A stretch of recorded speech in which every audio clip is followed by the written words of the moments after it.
தேனி பழனிசெட்டிப்பட்டியில் உள்ள கறிக்கடையில் இலவசமாக கறி கேட்ட மயான பணியாளர் ஒருவருக்கு கறி கொடுக்க மறுத்த கடை உரிமையாளர் மீதான ஆத்திரத்தில் மயானத்திலிருந்து பிணத்தை தோண்டி எடுத்து கறிக்கடை முன்பு வீசிச் சென்ற சம்பவம் பரபரப்பை ஏற்படுத்தியுள்ளது.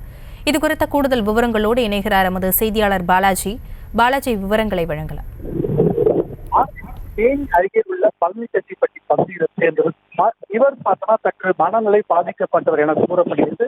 இந்த சூழ்நிலையில குமார் பழனிசெட்டிப்பட்டியில் உள்ள மணியரசன் என்பவருக்கு சொந்தமான இறைச்சி கடைக்கு சென்று இறைச்சி இலவசமாக கேட்டுள்ளார். அதற்கு மணியரசன் தர மறுத்த நிலையில் அவரிடம் வாக்குவாதம் ஈடுபட்டு பின்னர் பார்த்தோம்னா சற்று தொலைவில் உள்ள சுடுகாட்டுக்கு சென்று அங்கு புதைக்கப்பட்ட பிணத்தை தோண்டி எடுத்து அதனை தோளில் சுமந்து மணியரசன் இறைச்சி கடை முன்பு பிணத்தை போட்டு அந்த இடத்தை விட்டு நகர்ந்து சென்றார். இதனால இந்த பகுதியில பரபரப்பா ஏற்பட்டுச்சு.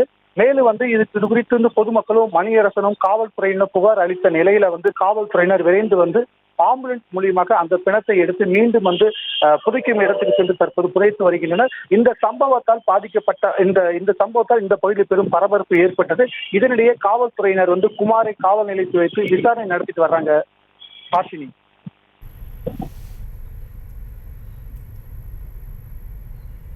விவரங்களுக்கு நன்றி பாலாஜி.